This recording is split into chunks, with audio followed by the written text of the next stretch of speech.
Welcome back to the Brotherhood of Gaming podcast. You know the one, the awesome one. I'm your host, William Morris.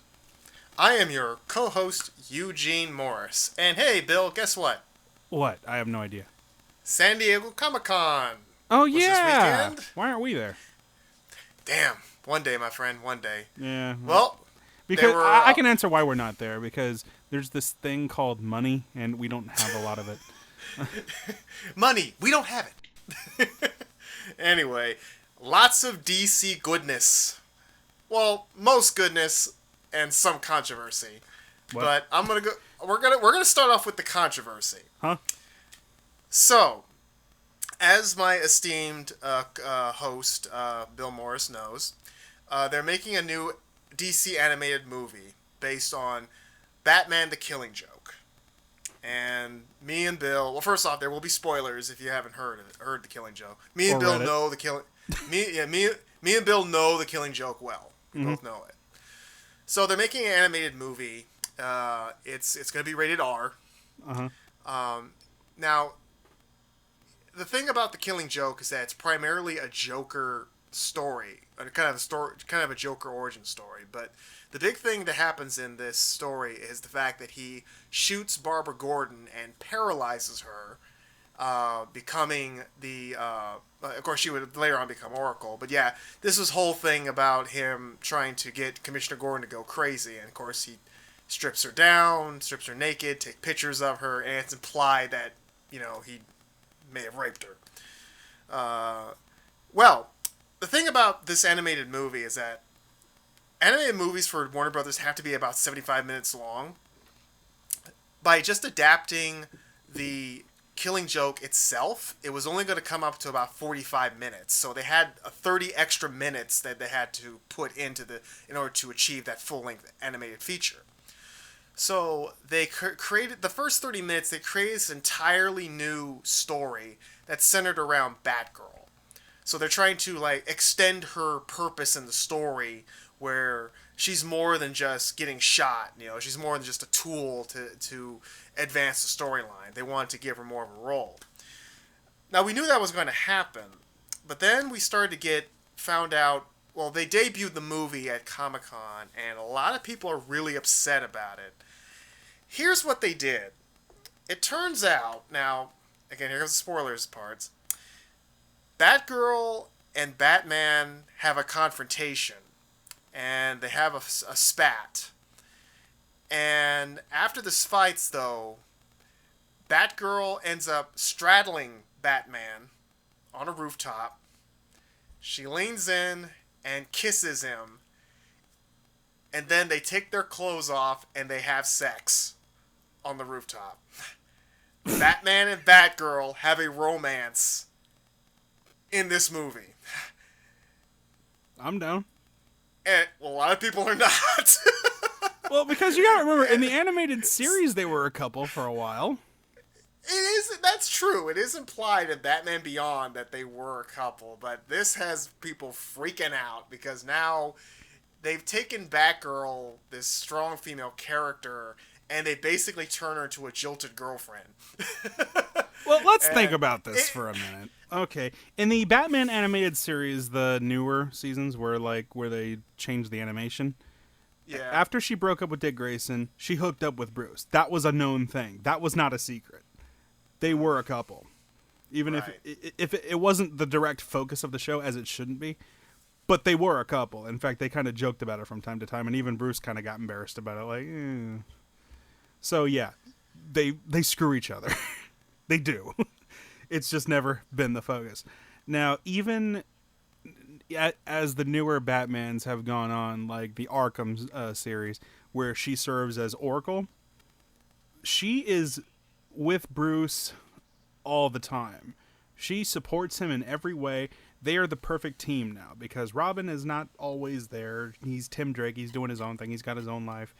Barbara is still always Oracle. She's always at Batman's side helping to make Gotham better.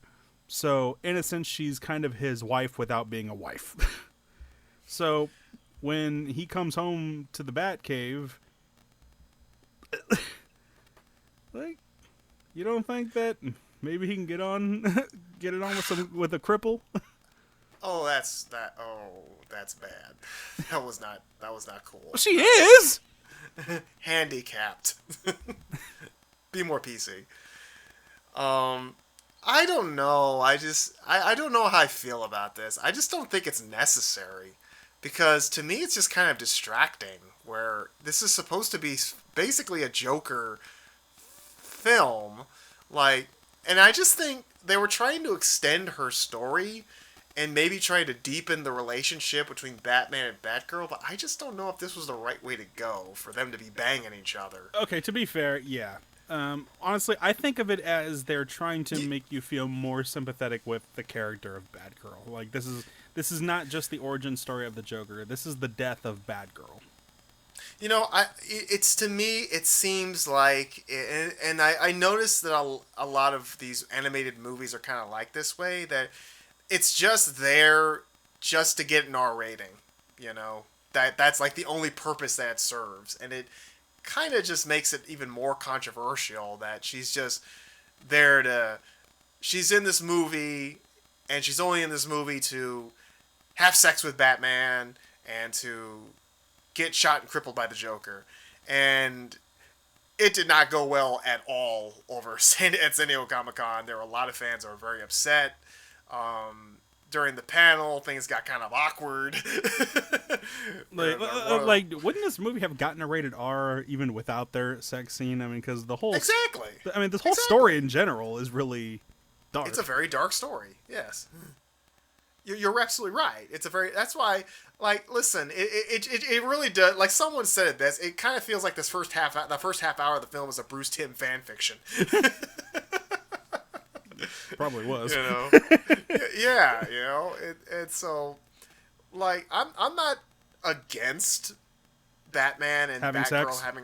having a relationship. I mean, that beyond, teacher-student, so to speak. I know for a lot of people that's wrong because Barbara will always be with either Robin or, Dick Grayson. Although personally I ship Dick Grayson with Starfire, but whatever. And Batman wouldn't have sex on the roof with Batgirl because he's Batman. Well, Batman has had sex with Lots pretty of much women. Every women in the DC universe. Black Canary, Catwoman, Lois Lane, probably. Maybe. Oh, remember that was that time in that movie that he and Lois were kind of going out for a little bit, and so yeah, I don't know. Will, I just don't think this was the right decision. I don't know. I'd have to see it, really. Yeah, we'll just have to see how it functions as a film. But I don't know if it's. I don't know. I can understand why. It sounds why. stupid. It really does. Like. Thank you. I honestly don't know how you can just kind of set this up. Like, when they meet on the roof, they fight. Is that what you said? That's what it was described. That they have some sort of a spat. You don't know what it is, and then they start making love. yeah. Basically, he straddles her. She straddles him. She leans down and kisses him. You see him grab her ass, and you see her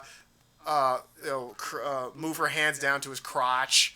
Then she just rips off her cowl, rips off her suit. There she is. You see her bra, and they just start going at it. And I'm like, okay, that came out of nowhere. First of all, that doesn't seem like a very, very strategical thing for Batman to just openly have sex on a rooftop. Okay, maybe he keeps his mask on, but could you imagine Batman stripping down to nothing but his skin, but he still has the cowl on? Like, that's metal right there. Like, oh, this is a porn if I've ever seen one. I know. It's like, okay, if this was like a porn, like a 15-minute porn hentai parody, or something. Yeah, or hentai or something, like, fine. But to be an actual Killing Joke movie, it just seems kind of unnecessary. It just seems really distracting, and it just kind of diminishes her character a little bit, even more than it was. It's just amazing that such a controversial story they actually made it even more controversial. Like, oh, the feminists are gonna love this. Oh yeah, they are. Like, doing an animated movie on Killing Joke was going to be tricky in the first place. Like, I don't know. I think they could have padded the scenes out. Like, if anything... Yeah, you're right. If anything, what I would have done is, okay, if we're going to tell the Killing Joke and we got to the 45-minute mark and we have to make it a 75-minute, then all right, there's plenty of flashbacks with the Joker as his normal character with his wife. Elaborate on that.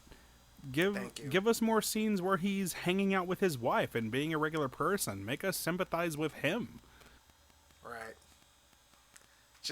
And you're absolutely right. You know, but going in this direction with Batgirl, like, I guess they wanted to make her more important and more integral to the story. Because, and that's the problem. Sorry to cut you off. You and I both know. Barbara Gordon was not really an integral part of the Killing Joke. What Barbara Gordon was in the story, Barbara was a means to an end. Yeah. She was a point that needed to be made. Yes. And that's why even though a lot of people love the Killing Joke, there's a lot of people who don't because of, you know, how it really is one of the darkest moments in Batgirl's history. Now, even though they spun it into a positive thing, which she became Oracle, you know, and that was cool. The fact that she was in a wheelchair, yet she was still a superhero. She was still, you know, part of Batman's crew, part of the Birds of Prey. You know, that was great. But what happened to her in the story rubbed a lot of people the wrong way. Yeah, and ultimately it wasn't even about Barbara. It was just about the Joker trying to make a point, and it didn't. Bingo. And it didn't work. Bingo. Yeah. So, like I said, we'll just have to see the movie to see how it goes. But yeah, it was just a really weird decision. It's not the way I would have gone. Wow. It's kind of out of kind of out of character for both. Not if they wanted to hook up, fine, but I don't see them, you know, doing it on the rooftops. I mean, can we at least get to the Wayne Manor? I know, right? Can we at least get to the Batcave or get to the Batmobile? Hell, man, can we get or at least the Batmobile? I know. Can we like do it in the Batmobile? Batmobile's rocking back and forth. I know, that would be funny. Like, never thought you'd see that. Oh my god! Think about it though. I think that's another thing too. Is that okay? He's hooked up with Barbara Gordon. Okay, he's effing his best friend's daughter behind his back. If you thought to think about it, because I don't know if Jim Gordon would be down with this. That's another thing too. It's like, okay, it's kind of creepy. With your daughter. Yeah, no, she's right. Your daughter. Yeah, yeah, she's really wild and bad, man. She gives great head. Oh god, that's terrible. Wait, what? We did it upside down, like bats. You son of a bitch. Well, yeah, like I couldn't see. That's got to be like the worst idea. God damn it. Hello?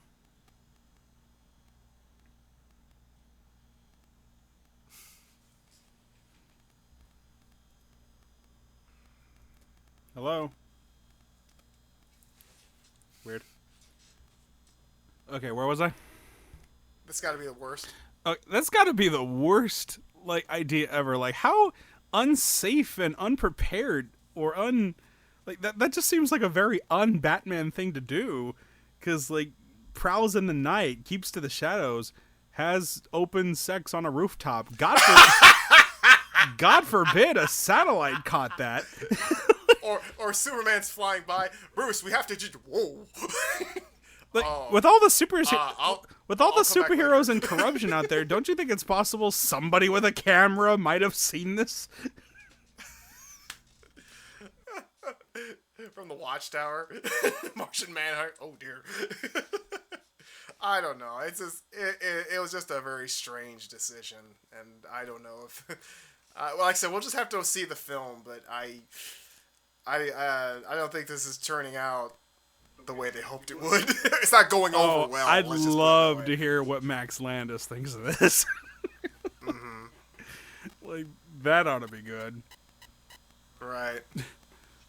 Oh, by the way, Batgirl is voiced by Tara Strong in this movie. Of course she is.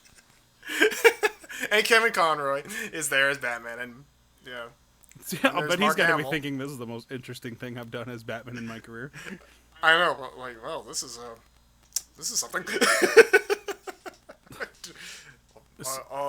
Tim, Joe, are you sure about this? So Kurt. who wrote this? I think his name is Joe Avalazzo. I think he's the one that wrote the screenplay. Well, I hope it was worth it, because he'll never write another Batman story again. Well, we'll have to see how it works. So when's this coming out? The same week the Suicide Squad comes out. Oh, all right.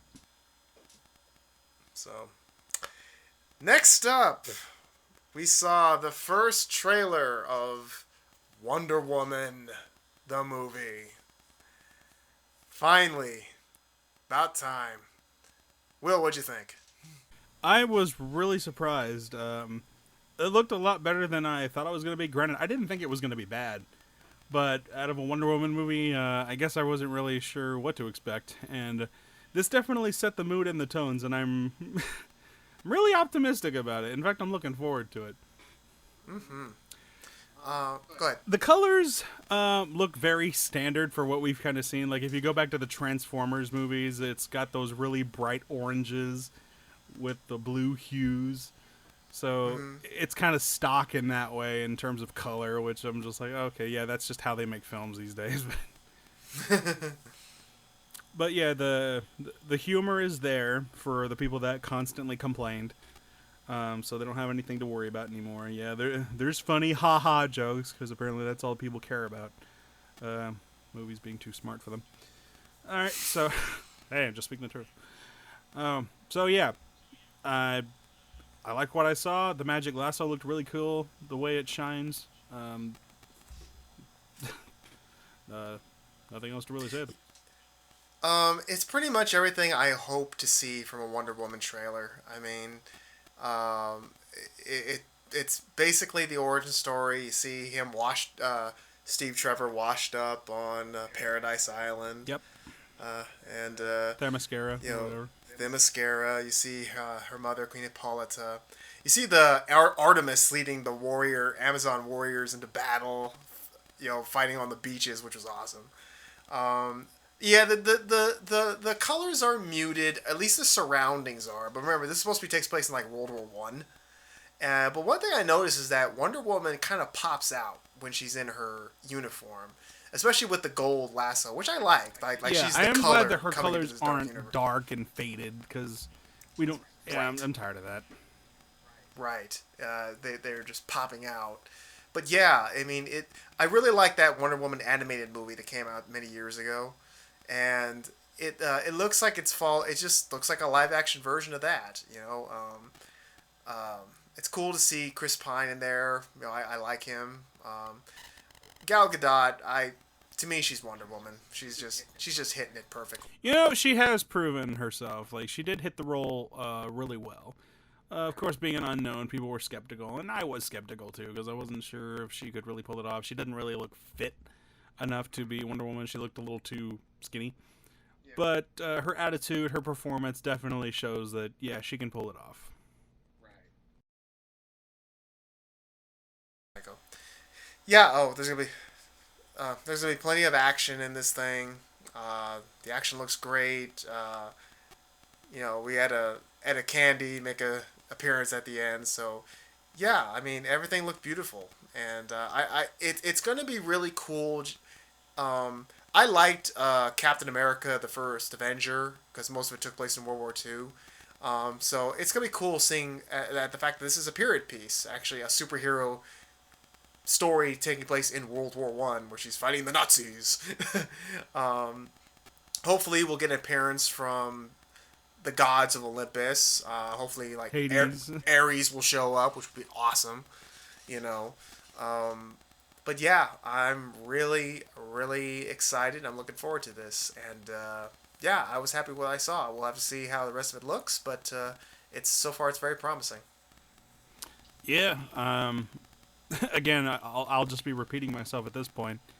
I'm looking forward to it. The trailer looks like it's going to be cool. I wish it would show up sooner. Mm-hmm. And there was one more thing that was released today, and now it wasn't a trailer, but it was a collection of it was a collection of footage for Justice League. Squeak! Oh my gosh. This was more like it. Mm-hmm. Mm-hmm. Mm-hmm. This stole the show. Like, the downside, yeah, Superman wasn't in it, but that was to be expected. He will be, but he's really kind of the surprise. Right. He'll come in the third act in his beautiful black suit and a big long beard and flowing mullet, looking awesome. But until then, we have Bruce Wayne traveling the world, collecting heroes. And it was just like a quick introduction, but it was so cool seeing Aquaman and Flash and Cyborg talking and interacting with each other. Just the personal the dialogue, the personal dynamics and the humor. The Flash Batman scene was just so great, where Batman throws a batarang at Flash and Flash just kind of zooms it out of the way. Kind of borrow a little bit from Spider-Man the movie when he was using his spider sense, and and Batman's like, I'm collecting a group of heroes, and I need stop right there. I'm in. Like we're gonna make a group to fight bad guys. Stop right there. I'm in. Wait, what? You are? Yeah, because I need friends. Can I keep this? No. That's so perfect. It was just so wonderful. Cyborg looks great. I really like his look. The banter he had with Batman. I didn't think you were real. I love Batman's line. I'm real when it's necessary. I just thought that was real cute. But yeah, it was just so fun to see these characters finally interacting with each other, talking with each other, and it was just a little snippet, just a little taste, because they're still making the movie right now. But you were saying earlier that it did feel like Zack Snyder was kind of handcuffed while making this film. Yeah, while other people are really directing it and writing it, and he like he's on a real tight leash. I feel bad for him, because if this movie is a flop, he'll get all the blame. But if this movie is a success, he'll get none of the credit. He's really just kind of tied to it. Yeah. But it was just really fun to finally see this after all these years. Like, I'm happy for all these Marvel fans that get to see their characters on live action, and I'm happy for them. But as a DC fan, I've been starving for years. And to finally see this, to see these characters come together, and just talking to each other is great. It kind of sucks that Green Lantern is kind of on the sidelines for now. For obvious reasons. But hopefully this does very well and goes over well, and we can bring the core into it feels universe. very Avengers quality stuff, which is really good to look forward to. The banter is there, the humor is there, which, again, people want. Right. Yeah. Well, just fun. Make it more fun and not as dour, Although, as Batman v Superman, the story it told was very necessary. But now that we got through that, now we can start having more fun, It doesn't have to go too jokey. Yeah, we don't need Batman having sex on roofs. We can still have that kind of dark overtone.